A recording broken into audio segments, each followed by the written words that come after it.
Diperiksa sekitar 3,5 jam serta dicecar 20 pertanyaan mengapa Olga Syaputra harus menitikan air mata. Laporan pedangdut Kamel Petir ke pihak yang berwajib nampaknya dibalas laporan juga oleh Ibunda Vicky Prasetyo, Emma Fauzia. Dan mengapa pula EL Ritonga melaporkan mantan istrinya Dea Mirela ke pihak yang berwajib? Nah pemirsa, saksikan keseluruhan kabar tersebut selama 30...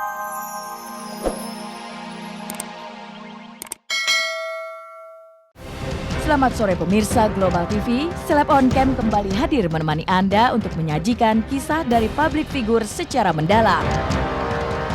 Olga sudah kita panggil, panggilan pertama, namun tidak hadir tanpa alasan yang sah.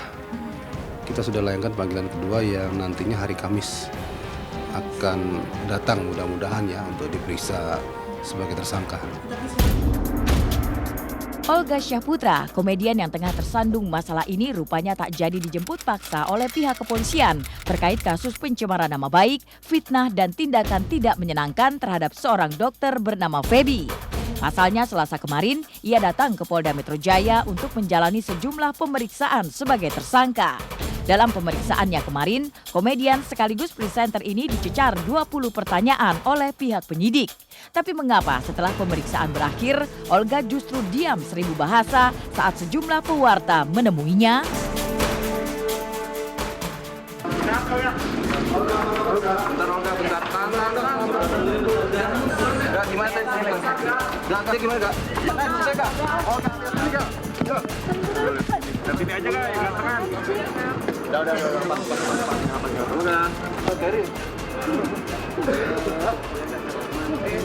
Olga diperiksa untuk 20 pertanyaan. Berapa pertanyaan? 20. Seputar apa? Seputar apa? Ya, seputar laporan dari pelapor ya mengenai perkataan Olga di dalam acara satu stasiun TV ya.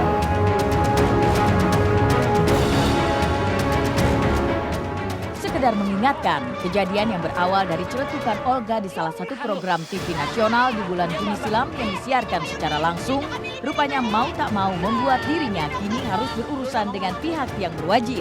Lalu tidakkah ada upaya dari Olga untuk menyelesaikan perkara ini secara kekeluargaan? Dan benarkah pula selama 3,5 jam berada di ruang pemeriksaan, Olga Syaputra sempat menitikan air mata saat diperiksa oleh tim penyidik? Sama sekali enggak ada nangis. Besok enggak, cuman memang ada sakit bukan karena hari ini, tapi memang kan dalam beberapa hari ini memang Olga sakit ya, kondisi badannya memang agak drop. Itu sudah dilakukan lama oleh Olga, jadi pada saat kejadian itu, besok harinya itu sudah beberapa kali Olga melakukan permintaan maaf, baik mendatangi rumah yang bersangkutan atau berjanji dengan lawyernya, tapi itu semua nggak ditangkepin gitu, nggak ada respon, jadi nggak dibukain pintu.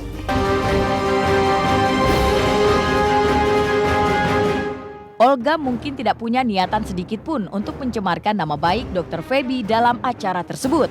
Namun apapun itu alasannya, sudah sepatutnya ia memikirkan dampak dari segala perkataan yang terlontar dari mulutnya. Apalagi saat perkataan itu disiarkan secara langsung oleh salah satu TV nasional.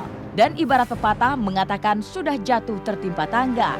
Di saat dirinya tengah menghadapi permasalahan hukum atas celetukannya yang membuat dirinya jadi tersangka, Olga juga harus berjuang keras melawan sakit yang berada di tubuhnya. Maka seperti inilah suasana haru saat Olga menggelar pengajian rutin di kediamannya bersama sejumlah anak yatim.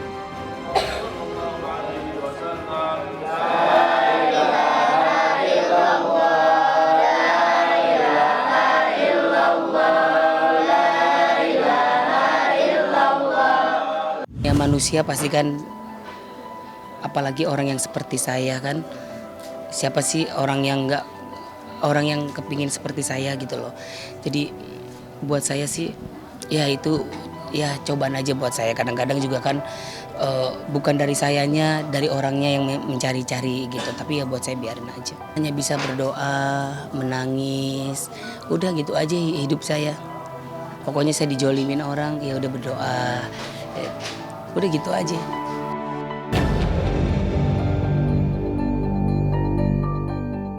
Mendekam di dalam lembaga pemasyarakatan Bula Kapal membuat nama Vicky Prasetyo, mantan tunangan pedangdut Zaskia Gotik, rupanya terus menjadi perbincangan.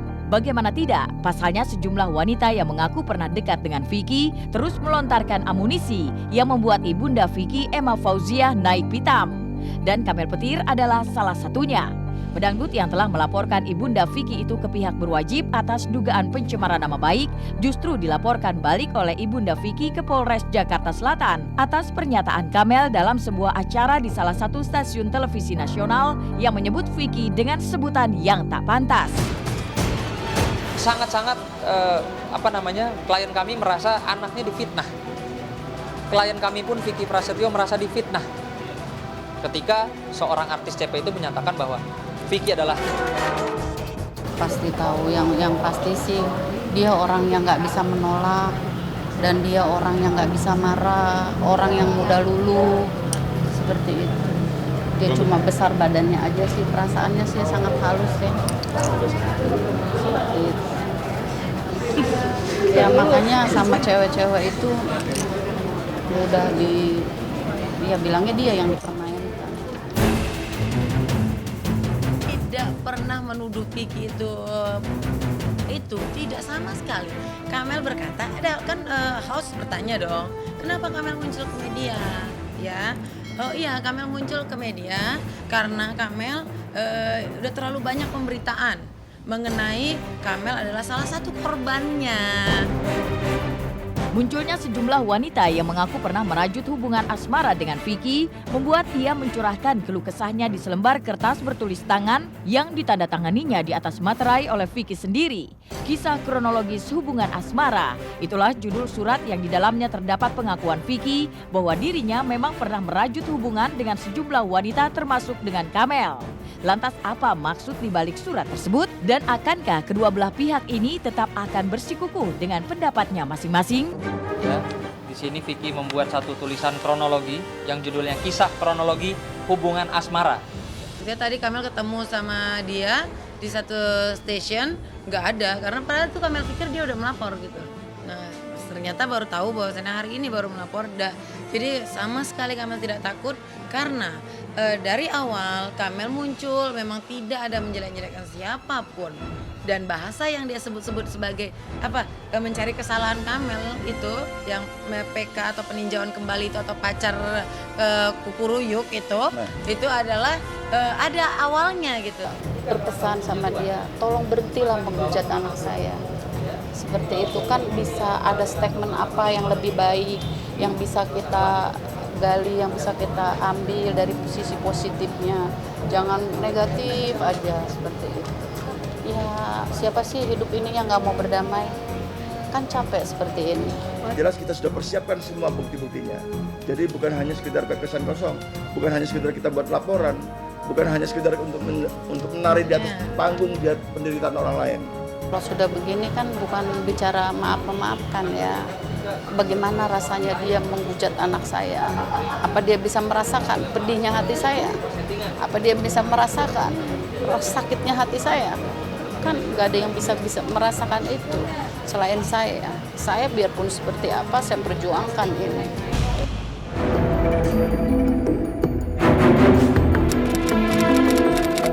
Selasa 1 Oktober 2013 kemarin, putra bungsu Anang Hermansyah, Azriel Akbar Hermansyah, jalani operasi amandel di salah satu rumah sakit di bilangan Pondok Indah, Jakarta Selatan.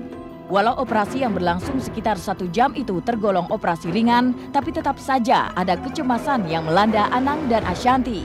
Begitupun dengan Azriel, anak berusia 13 tahun itu enggan ditinggalkan sendirian di kamar operasi. Dengan segala cara, Anang, Ashanti, Aurel, dan tim dokter berusaha membujuk Azriel. Namun tidak mudah membuat Azriel tenang. Lihat saja bagaimana ketegangan yang terjadi pada detik-detik sebelum Azriel jalani operasi amandel. Bunda sini, ini bunda nih, Boleh gerak tangannya. Bentar. Oke. Saya ambil darah, saya periksa darah sayang. Kalau gitu gini. Sayang, Jill. Azriel rupanya begitu enggan ditinggalkan oleh orang-orang yang ia cintai. Begitupun dengan Ashanti yang notabene bukanlah ibu kandungnya. Maka wajar rasanya jika Anang dan Ashanti begitu lega saat proses operasi selesai dilaksanakan. Udah berhasil, dia lagi di ruang siuman, pemulihan. Terus dokternya bilang memang sudah layak untuk diambil besar. Sangat Sudah mengganggu dia tidur, mengganggu dia bernapas. Kita berdua juga agak bukan panik, cuma stres juga karena kalaupun orang bilang oh tenang aja aman dulu nggak apa-apa, tetap aja buat kita operasi bius juga kan anak ini belum pernah dibius total kan. Ya baru ini Gitu jadi ya tapi alhamdulillah dokter dan semua yang menangani di rumah sakit juga lancar ya. Operasi kemarin itu rupanya bisa terlaksana setelah Anang dan Ashanti bersusah payah membujuk Azriel. Padahal sejak sebulan lalu dokter yang memeriksa Azriel sudah menyarankan agar dilakukan operasi sesegera mungkin. Tapi itulah Azriel dengan segala ketakutannya untuk dioperasi. Maka mau tidak mau Ashanti pun membujuk Azriel dengan sebuah perjanjian. Lantas perjanjian apa yang dibuat oleh Ashanti dengan Azriel? Sebenarnya liburan kemarin tuh kan ngerayain nonton mamaku. Habis itu aku udah bilang Jel, ayo kan dia memang pengen banget ke Bali. Jel boleh ikut, tetapi habis itu langsung operasi. Jadi kemarin pulang besok langsung operasi. Ini kan sebenarnya sebulan lalu udah dokter yang pertama kali menganjurkan sudah bilang untuk segera. Tapi baru sekarang dibujuk sama bunda. Tadi aja pas masuk tuh nggak mau dilepas gitu, jadi benar-benar mau hemat pipi apa bunda yang masuk? Bunda katanya. Ya Allah aku sampai nggak tahannya di dalam tuh pas mau disuntik infus. Bunda jangan keluar gitu, bunda jangan keluar deteknya. Bundanya sini bunda. Boleh jadi inilah untuk pertama kalinya Azriel terbaring di ruang operasi. Maka tidak heran jika ia begitu merasa ketakutan. Dan ketika operasi itu telah selesai dijalani, bukan berarti ketakutan Azriel menguap begitu saja.